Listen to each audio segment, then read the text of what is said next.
የኤርትራ ሰራዊት የኢትዮጵያን ድንበር ዘልቆ መግባቱ ተነገረ።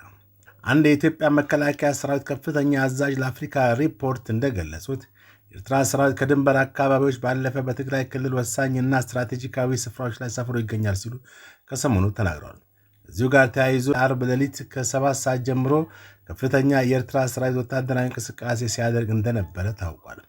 በዚህም የኤርትራ ሰራዊት በክፍለ ጦር ደረጃ ወደ ተንቤን አቢ አዲ ከተማ የገባ ሲሆን የጦሩ የተወሰነ ክፍል በአቢ አዲ በሚገኘው ራስ አሉላ አባ ነጋ ትምህርት ቤት ውስጥ፣ ቀሪው ደግሞ በመምህራን ኮሌጅ አቅራቢያ ጉና ተብሎ በሚጠራው የትራንስ መጋዘን አካባቢ ሰፍሯል። በተጨማሪ መካናይዝድና ከባድ መሳሪያዎችን የታጠቀ ሌላኛው የጦር ክፍል ጭኔ ተብሎ በሚጠራው ስፍራ መሸሸጉ ተገልጿል። በሌላ በኩል ህወሓት የካቲት 11 ቀን የሚከበረውን 51ኛ ዓመት የምስረታ በዓሉን አስመልክቶ ቅዳሜ ባወጣው መግለጫ ለኢትዮጵያ ህዝብ ጥሪ አቅርቧል።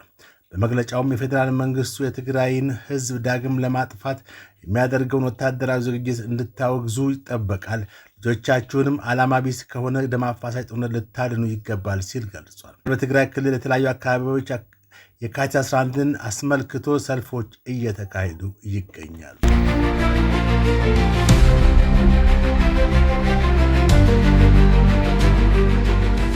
ራሱን በእሳት ያቃጠለው መምህር በፖሊስና በነዋሪዎች ትብብር ተረፈ። በምዕራብ ኢትዮጵያ ክልል በዳውሮ ዞን የታርጫ ከተማ አርብ የካቲት 6 2018 ዓ.ም ሰውነቱ ላይ ነዳጅ በማርከፍከፍና ራሱን ለማጥፋት የሞከረ መምህር በነዋሪዎች ጥቆማና በፖሊስ ፈጣን ምላሽ መትረፍ መቻሉን አስታወቀ።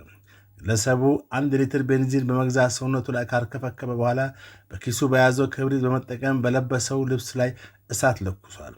ግለሰቡ እሳቱን በለኮሰበት ወቅት የአካባቢ ነዋሪዎች በሰሙት የድረሱልን ጥሪ በስፍራው የነበሩ የትራፊክ ፖሊስ አባላትና ነዋሪዎች በጋራ በመረባረብ እሳቱን አጥፍተዋል። ግለሰቡም ወዲያውኑ ወደ ታርጫ ጠቅላላ ሆስፒታል ተወስዶ በአሁኑ ወቅት የሕክምና እርዳታ ይደረግለት እንደሚገኝና ሕይወቱ መትረፍ መቻሉን ተረጋግጧል። ድርጊቱ መንስኤ ምን ነበር? ፖሊስ እንዳስታወቀው ግለሰቡ በ7ኛ ቀን አድቬንቲስት የግል ትምህርት ቤት መምህር ሲሆን ለድርጊቱ መንስኤ ሆኖ ከግል ሕይወቱ ጋር የተያያዘ ጉዳዮች መሆናቸውን ለፖሊስ ቃል ሰጥቷል። መምህሩ ራሱን ያቃጠለው በመንግስት መዋቅር በደረሰበት የመልካም አስተዳደር በደል ነው ተብሎ በማህበራዊ ሚዲያ የሚናፈሰው መረጃ ከእውነት የራቀ ውሸት መሆኑን ፖሊስ ገልጿል። ግለሰቡ የመንግስት ተቀጣሪ እንዳልሆነና ከመንግስት ጋር የሚያገናኘው ምንም አይነት ቅሬታ እንደሌለው በመግለጫው ተመልክቷል። ሳውዲ አረቢያ ለኢትዮጵያ የምትሰጪውን እርዳታ አቁሚ ማለቷ ተሰማ። የኤሚሬትስ መልስ ይጠበቃል። በአበሩት አረብ ኤሚሬትስና በሳውዲ አረቢያ መካከል የተፈጠረውን ፍጥጫ ለማርገብ ግብፅ እየተንቀሳቀሰች መሆኑ ታውቋል። አልአክባር የተሰኘው ጋዜጣ ዛሬ ይዞት በወጣው ዘገባ እንዳመለከተው የግብፁ ፕሬዝዳንት አብዱልፈታህ አልሲሲ በሁለቱ ሀገራት መካከል ሽምግልና መጀመራቸውን ገልጾ ሳውዲ አረቢያ የተባበሩት አረብ ኤሚሬትስ ለኢትዮጵያ የምታደርገውን ድጋፍ እንድታቋርጥ መጠየቋን ተዘግቧል። በዚህም ሳውዲ አረቢያ በተለይ ኢትዮጵያ ከሶማሊላንድ ጋር ያላትን ግንኙነትና የባህር በር እንቅስቃሴ ኤሚሬት እንዳትደግፍ መፈለጓ ተጠቅሷል።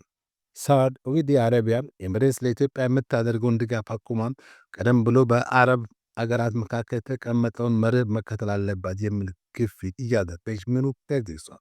በመሆኑም ከቀናት በፊት የግብፁ ፕሬዝዳንት አልሲሲ ይህንኑን የሳውዲ አረቢያን መልእክት ይዘው ነበር ወደ አቡዳቢ ያቀኑት። ይሁን እንጂ የኤሚሬት ሰዎች ምላሽ አልታወቀም። ይልቁንም ንጉሥ ዛሬ አዲስ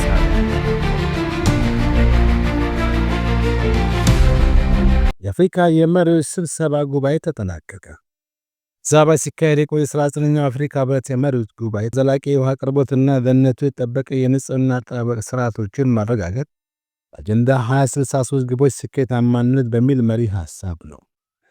ወሮቹ 48ኛው የአፍሪካ ህብረት የሥራ አስፈጻሚ ምክር ቤት መደበኛ ስብሰባ ላይ ውይይት ባደረገባቸው አጀንዳዎች ላይ መክረዋል።